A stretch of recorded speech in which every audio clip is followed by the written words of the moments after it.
Hi everybody, this is the Essential Elements page 18 class for intermediate strings for yesterday, Monday the 16th. Sorry it's late, I had some technical difficulties with my videos and I'm still learning this whole process too. So anyway, we're going to go ahead and get started with some tuning.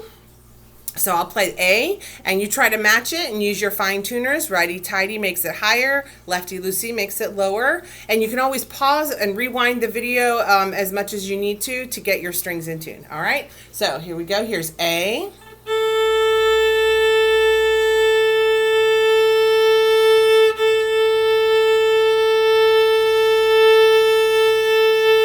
All right, and here's your D.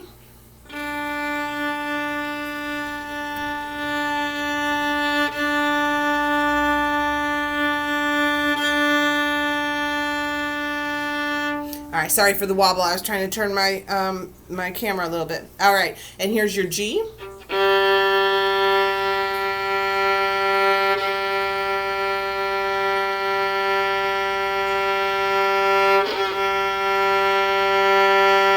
All right, and your E string.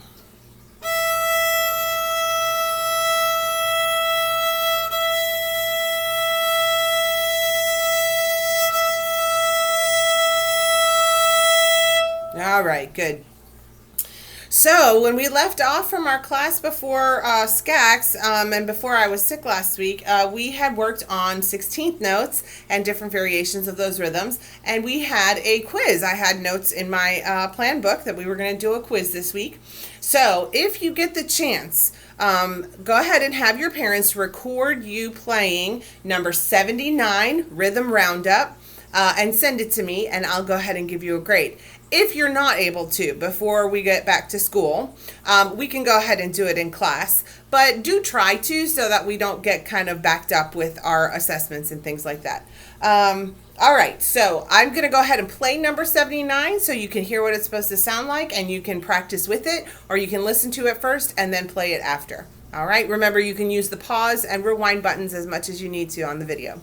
So here we go, number 79, Rhythm Roundup.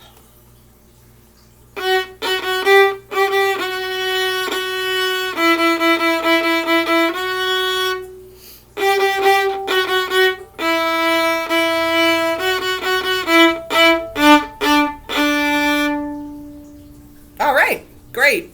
So moving on to, and that was on page 17. So now moving on to page 18, we have a new rhythm, the dotted eighth note with the 16th note. And remember, the dotted eighth note is going to be 3 16th notes tied together.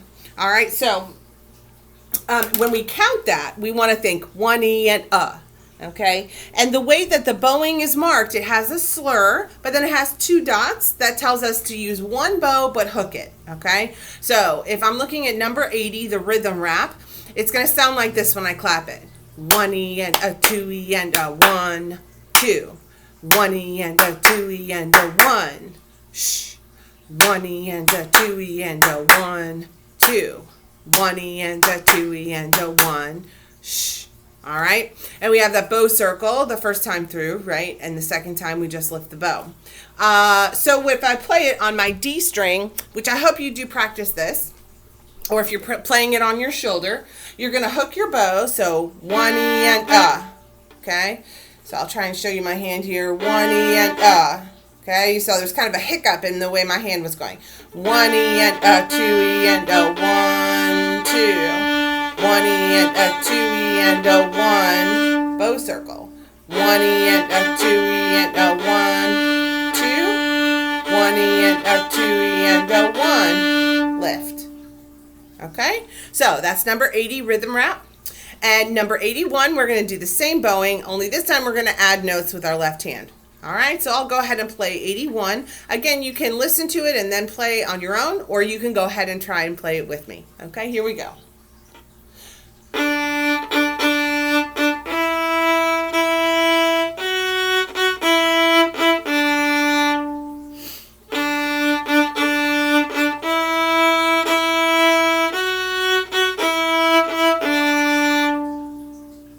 All right, great job. That wasn't too difficult.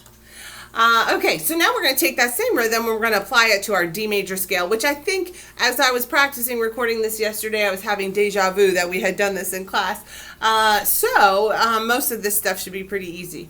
So the hooked on D major scale, we have each note is 2 beats. Each pitch of the scale is 2 beats. And so all we're changing is what we're doing with our bow. All right. So if you need to practice the 4 steps before you play with me, go ahead and do that.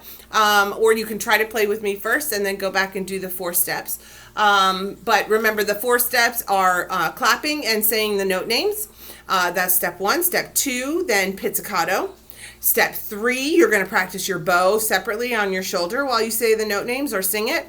And then step 4, you put all the pieces together. That really does help, and I use those 4 steps all the time, even if it's only for little pieces of music that I'm studying. I use those steps all the time, and I concentrate my focus on one hand at a time, and when I can put it together, then I stick it back into the bigger piece that I'm studying. All right, so here we go. I'm going to go ahead and play number 82, hooked on D major.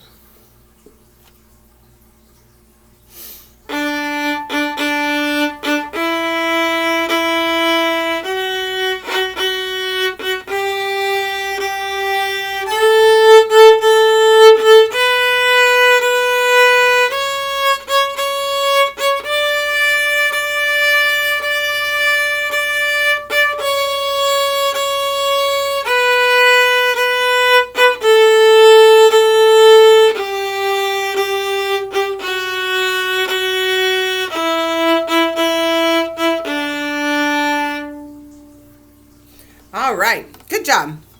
So when I'm playing that, even I'm sitting here thinking 1 E and 2 E and because I want to make sure that that 16th note is short enough and that dotted 8th note is long enough. Because if we're not careful about that, it can sound more like a different triplet rhythm that we haven't learned yet. So we want to make sure we're thinking 1 E and 2 E and just like when we play Joy to the World at Christmas break or for Christmas time. All right, so number 83, Mountain Climber. We're going to now take everything that we've learned and kind of combine it into one little piece. It's kind of a broken scale, so the note order is pretty easy. Again, if you need to use the 4 steps before you play with me, go ahead and do that. You can play with me, or you can listen first and then pause the video and play on your own. All right, so here we go. The Mountain Climber, number 83.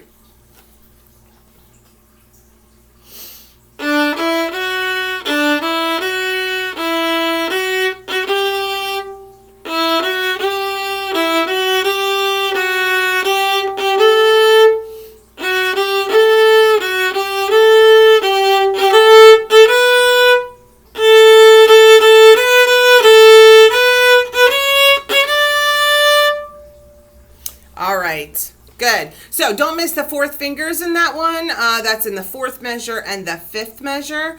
And I don't remember if I told you before, but we have a rule for when to use 4th fingers. We use 4th finger when it saves us from having to go to the next string over, right? So in that 4th measure, we just have the A the one time. And in the 5th measure, we have, after the bow circle, we have the A followed by a note on the D string. So it makes more sense for us to play the 4th finger than to use all the energy and effort to go to the A string. All right, so make sure you use that 4th finger. Make sure you practice getting it in tune. And remember, you want that 4th finger to have as much bend as possible so it's on the very, very tip.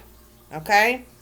You can see there, I'm on the very tip of my 4th finger. I have both knuckles curved on all 4 fingers. All right, good. So that's the position you want to work for. And my wrist is neutral, okay? It's not bent up like this. Remember, that pulls the fingers back. And it's not pushed this way, because you can see that changes the curve of the fingers as well. When you have a nice neutral wrist, all your fingers line up pretty easily on the string. It's so little work when you've got your wrist at the right angle. So play around with that a little bit. Use mirrors, use videos, use pictures. Something you can do to keep your siblings busy is to let them record you while you're practicing. And then you can watch it and see what I see when we do class together. All right? Good. So just 2 more pieces today. We're going to move on. To number 84. Keep it short. This one has a repeat sign at the end. Don't miss it.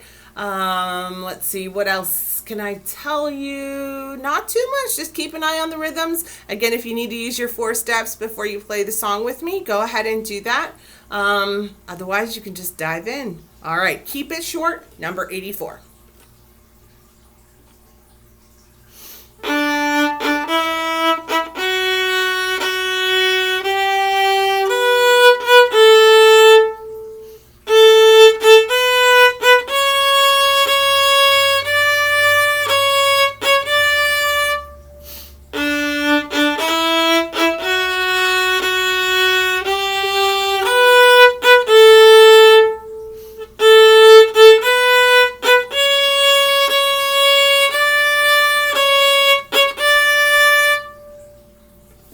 All right, and just a general reminder about all of your songs, make sure you catch the bow circles, okay, so that your bow is going the right way.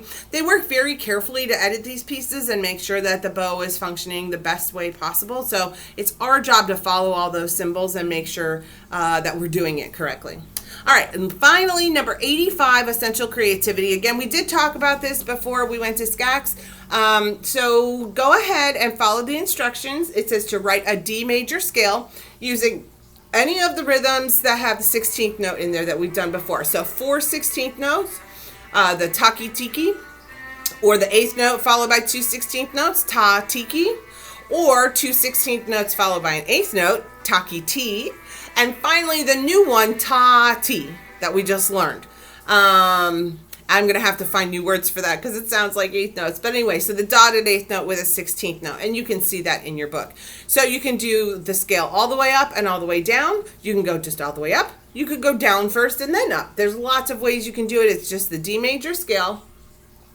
Using the rhythms, and then practice it. And your assignment next week is going to be to record yourself and turn that in, and then we'll play for each other when we see each other again in a few weeks. Okay, so email me or text me if you have any questions, or your parents can. I've also been doing video lessons with cell phones, so if you need extra help, I'm happy to meet with you on video anytime.